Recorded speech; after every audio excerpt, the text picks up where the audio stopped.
श्री गुरुदेव भगवान के चरणों में ध्यान करते हुए आज सती संवाद की कथा सुनाऊंगा आज आपको। वर्णानामर्थ संघानाम रसानाम छंदसामपि मंगलानाम च कर्तारो वंदे वाणी विनायको भवानी शंकरो वंदे श्रद्धा विश्वास रूपिणो याभ्याम विना न पश्यन्ति सिद्धा स्वान्ता स्तमीश्वरम वंदे बोधमयं नित्यं गुरुं शंकर रूपिणं यमाश्रितो हि वक्रोऽपि चंद्रः सर्वत्र वंद्यते। जय जय गुरुदेव भगवान की जय हो।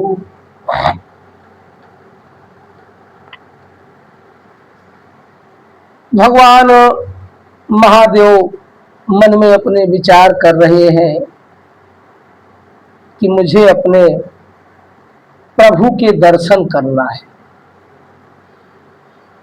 माता पार्वती के साथ बैठे हुए और ये विचार कर रहे हैं कि मुझे अपने भगवान राम के दर्शन करने हैं।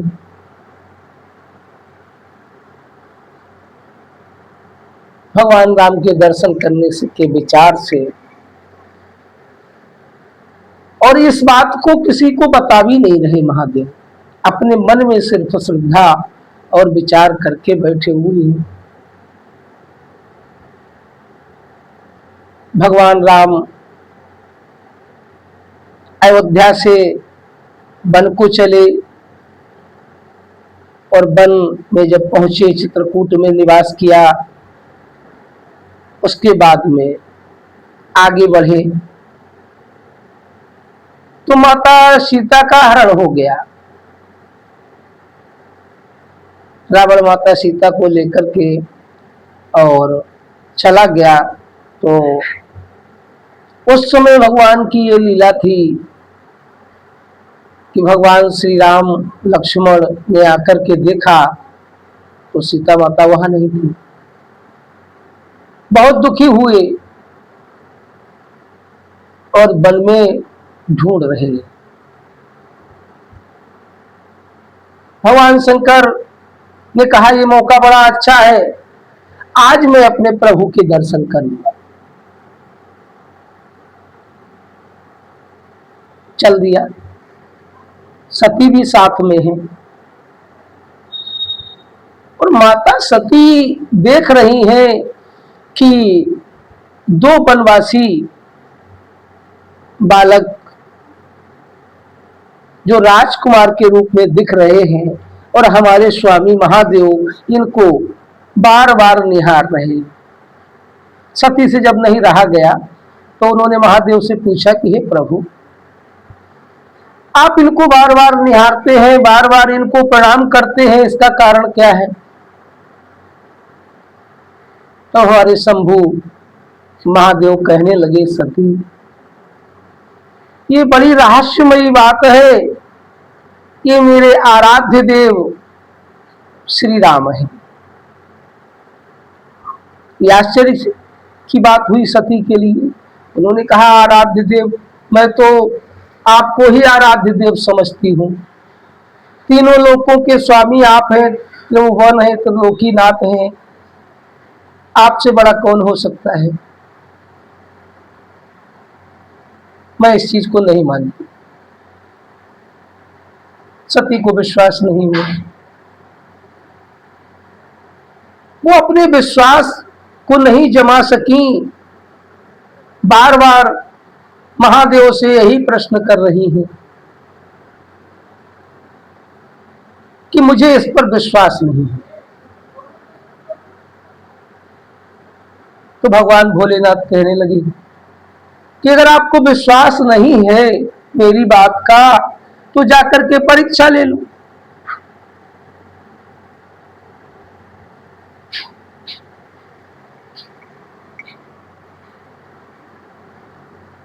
परीक्षा से आपको पता लग जाएगा। लेकिन मैं जो कह रहा हूं सती वो सत्य है, इसमें कोई संशय की बात नहीं। इस समय भगवान अपनी लीला को धारण किए हुए हैं और अपनी लीला को दिखा रहे हैं कि कैसी प्रभु लीला। बोले इनकी पत्नी माता सीता का हरण हो गया है, ये विरह कुल में व्याकुल होकर के और माता सीता की खोज कर रहे हैं। सती के मन में कोई बात नहीं आई। उन्होंने विचार किया महादेव की बात पर और वो परीक्षा लेने के लिए अड़ी हुई। भगवान भोलेनाथ कहने लगे कि ठीक है, तुम्हारी अगर यही इच्छा है तो तुम परीक्षा ले लो जाकर के। परीक्षा लेने के लिए माता सती चल गई। आगे जाकर के देखा उन्होंने, और भगवान भी समझ गए थे कि ये माता सती मेरी परीक्षा लेने के लिए आ रही है, क्योंकि तीनों देव एक ही हैं। ये हमारा आपका संशय है। आरती पढ़ते होंगे, उसमें स्पष्ट शब्दों में संकेत दिया गया है कि ओम अक्षर के मध्य ये तीनों एक, ब्रह्मा विष्णु महेश, इनकी हम अलग अलग रूप से पूजा करते हैं लेकिन ये शक्ति एक ही है। ये एक ही शक्ति के हैं। समझ गए भगवान। माता उनके पीछे पीछे, कहीं आगे कहीं पीछे, वो दृश्य दिखा रहे हैं। माता सती ने क्या किया, सीता माता का रूप धारण कर लिया। भगवान राम की जो पत्नी थी, जिनके विरह में भगवान घूम रहे थे, उनको खोज रहे थे, उनका रूप धारण कर लिया और भगवान राम लक्ष्मण के सामने आगे हो जाती, कहीं पीछे हो जाती, ऐसा करके दृश्य दिखाने लगी। लक्ष्मण जी ने देखा। लगता नहीं है जैसे मान लो अचानक से आप जिस चीज को खोज रहे हो, अचानक से कोई उसी रूप का व्यक्ति मिल जाए या स्त्री मिल जाए तो आपको लगेगा कि अरे वो मिल गई। तो लक्ष्मण को ऐसा ज्ञात हुआ। लक्ष्मण ने देखा कि लगता है कि माता यही है कि नहीं। भगवान उनकी खोज में चलते रहे। अब ये माता सती ये विचार कर रही हैं कि मैं क्या करूं, क्या इनसे पूछूं। ये विचार चल रहा उनके मन में कि मैं इनसे पूछूं क्या। भगवान समझ गए। भगवान तो बड़े लीलाधर हैं, समझ गए तो उन्होंने माता सती के सामने और जाकर के कहा कि माते, आप इस वन में क्या कर रही हो, किस लिए घूम रही हो, क्या कारण है। सती माता को एकदम से आश्चर्य हो गया। विचार करने लगी। फिर भगवान ने एक शब्द और बोला कि हमारे महादेव कहाँ हैं, आज आप अकेले कैसे हैं। तो समझ गए कि इन्होंने मेरे रूप को समझ लिया। अब माता सती इस व्याकुलता में कि मैं इनको उत्तर क्या दूं। महादेव बिल्कुल सत्य कह रहे थे, मैंने उनकी बात नहीं मानी। ये तो आराध्य देव है हमारे महादेव के, और ये सब कुछ जान लिया इन्होंने। अब हम क्या करें। बड़ी शर्मिंदा हो गई। अब वहां से वापस लौटी, विचार करती हुई कि अब हम महादेव को क्या बताएंगे। जब वापस लौटी और महादेव जी तो उनकी प्रतीक्षा कर ही रहे थे, वो तो देख ही रहे थे। जाकर के महादेव के समक्ष पहुंची। भगवान महादेव कहने लगे, सती ले आई परीक्षा, बोले हाँ महादेव, परीक्षा रिक्षा तो हमने कुछ भी नहीं ली और हम उनके दर्शन करके चले आए। महादेव ने कहा ऐसा नहीं हो सकता, ऐसा हो नहीं सकता। योग माया से उन्होंने दर्शन किया भगवान का, माता सती का दर्शन किया कि इन्होंने क्या कृत्य किया है, दर्शन किया, लीला देखी। तो माता सती ने सीता माता का रूप धारण करके भगवान को दिखाया।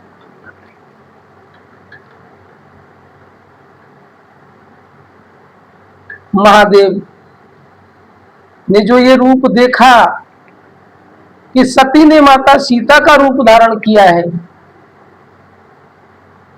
उन्होंने उसी क्षण सती का परित्याग कर दिया। भाई आराध्य देव उनके हैं भगवान श्री राम, जिनका रात दिन वो मनन करते हैं, चिंतन करते हैं और उन्हीं का नाम जप करते हैं। महादेव, महादेव का मंत्र कौन सा है? राम नाम। वो राम नाम ही जपते हैं और अपना इष्ट मानते हैं भगवान श्री राम को। और उनकी पत्नी ने उनकी पत्नी का रूप धारण किया, तो वो अपनी पत्नी को कैसे स्वीकार कर सकते हैं? विषय यहां पर है। महादेव ने उनका परित्याग कर दिया और कुछ भी नहीं कहा सती से, लेकिन परित्याग कर दिया। इतनी बात हुई और समाधि में बैठ गए भोलेनाथ।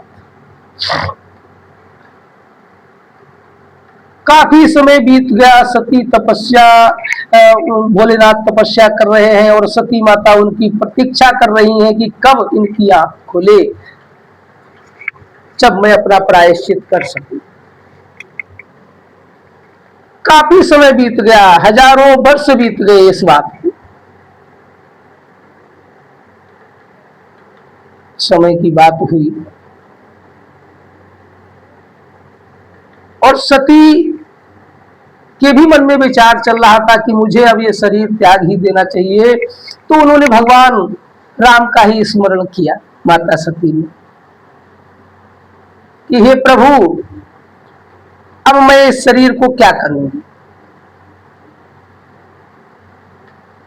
मेरा ये शरीर रूपी मेरे पति महादेव ने तो इसका परित्याग कर दिया है। अब आप ऐसा करिए कि मेरा शरीर ही छूट जाए, ऐसी कोई लीला रचिए लीलाधर। कि भगवान राम का चिंतन किया। उसी समय की एक घटना घटी कि ब्रह्मा के द्वारा राजा दक्ष सभी देवताओं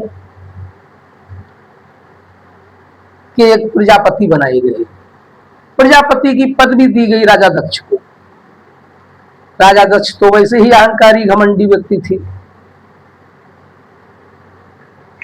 जब उनको पदवी मिली तो उन्होंने एक यज्ञ का आयोजन किया। जैसे मान लीजिए हमारे घर में कोई किसी की नौकरी लगती है या कोई बड़ा काम होता है तो हम कोई ना कोई शुभ अनुष्ठान करते हैं। इसी प्रकार से राजा दक्ष ने एक अनुष्ठान किया यज्ञ का और सभी देवता, मुनि, ऋषिगण, नाग, किन्नर सभी बुलाए। लेकिन महादेव को नहीं बुलाया। जब सती ने देखा, वहां बैठी थी भगवान शंकर के पास में, कि तरह तरह के विमान जा रहे हैं देवताओं के, कहां ये उत्सव हो रहा है। उसी समय भगवान शंकर की समाधि खुली थी। तब उन्होंने महादेव से पूछा कि प्रभु, आज ऐसा लग रहा है कि तमामों विमान देवताओं के जा रहे हैं, ये कहां जा रहे हैं? तब महादेव कहने लगे, सती तुम्हारे पिता यज्ञ करा रहे हैं और उन्हीं के यहाँ सभी देवताओं का बुलावा है। सभी देवतागण अपने विमानों से वहां पधार हुए। सती ने विचार किया कि हमें भी जाना चाहिए। आज्ञा ली महादेव से। बोले महादेव, अगर आपकी आज्ञा हो तो हम भी पिता के यहाँ कुछ दिन के लिए चली जाएं। भगवान भोलेनाथ कहने लगे कि विचार तो तुमने अच्छा किया है, लेकिन बिना बुलाए जाना उचित नहीं है, बिना बुलाए जाने से सम्मान नहीं है। वैसे तो पिता के घर, गुरु के घर बिना बुलाए भी मतलब जाते हैं और जाना चाहिए, लेकिन जहां संबंध ठीक ना हो, जहां संबंधों में बुराई चल रही हो, वहां नहीं जाना चाहिए। एक बार मैं ब्रह्मा जी की सभा में बैठा था, तो तुम्हारे पिता ने मेरा अपमान कर दिया था और इसी कारण से वो मुझसे आज भी चिढ़ते हैं, तो तुम वहां ना जाओ। इतना सब कुछ समझाने के बाद भी कहते नहीं है कि बालहट और राजहट और त्रियाहट ये खराब होती है। बालक अगर जिद पे उतर आए, रो रो के घर भर देगा कि हम कोई चीज लेने चाहिए।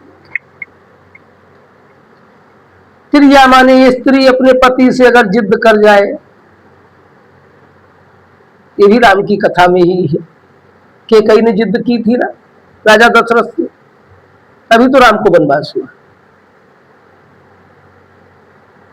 और राजहट यदि राजा हट कर जाए कि मृत्युदंड इसको देना ही है, चाहे वो उसका पुत्र क्यों ना हो,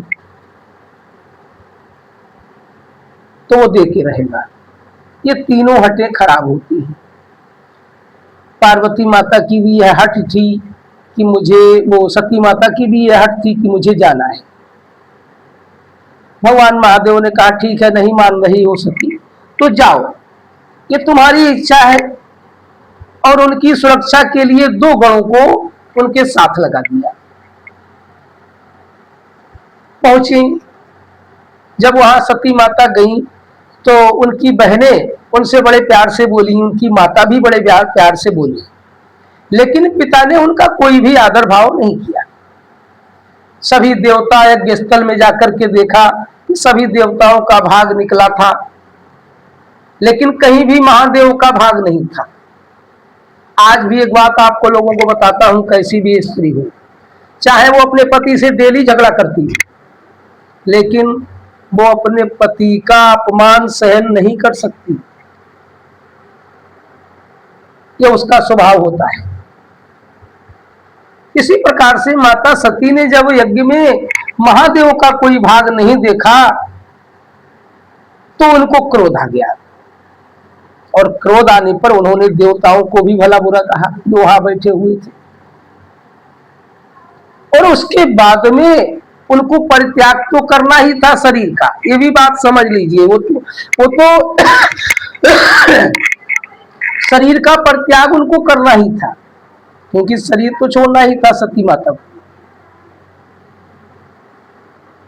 उन्होंने विचार किया कि इससे अच्छा कोई मौका नहीं है। क्रोध में इतनी आ गई कि अपने योगानल शक्ति से शरीर में अग्नि प्रकट करके और अपने शरीर को जला के भस्म कर दिया। जो उनके साथ में महादेव के 2 गण थे, उन्होंने जब ये देखा तो वो यज्ञ विध्वंस करने लगे। महादेव को पता लग गया कैलाश कि सती ने अपना शरीर त्याग दिया है। क्रोध आ गया उनको। जब क्रोध आ गया तो उन्होंने अपने गण वीरभद्र को भेजा, अन्य गणों के साथ में वीरभद्र ने आकर के यज्ञ को विध्वंस कर दिया। सती के दिमाग में एक बात और भी थी कि मेरा पिता मेरे पति से बैर मानता है, राजा दक्ष, और मैं इसी की शक्ति वीर से पैदा हूं, तो इसलिए मैं अपने शरीर को नहीं रखती। ये भी बात थी। शरीर तो उनको त्यागना ही था, कहीं ना कहीं ये भी कारण था, और शरीर को त्याग दिया सती माता ने। भगवान महादेव क्रोध में आकर के अपना उनका विग्रह शरीर लेकर के चले हैं। वियोग में ही ओघरदानी हो गए थे। तब ब्रह्मा विष्णु ने एक योजना बनाई कि महादेव तो कुछ करने नहीं देंगे, सती के वियोग में ही रहेंगे, क्योंकि इनके पास में भी एक कार्यभार है, संहार करता है ये महादेव। तो भगवान विष्णु ने अपने चक्र से इनके शरीर का खंडन किया और जहां जहां इनके अंग गिरे हैं वो हमारी शक्तिपीठ बनी है। आज वहीं हम लोग देवी की पूजा करने जाते हैं, वहीं देवी सती माता विराजमान है। ऐसी कथा माता सती की हमने आपको सुनाई है। भगवान इस श्रावण मास के अंदर जो भी इस कथा को सुनेगा उनकी मनोकामनाएं निश्चित पूरी होगी और पति पत्नी का संयोग हमेशा महादेव की कृपा से बना रहेगा। जय बाबा महादेव की।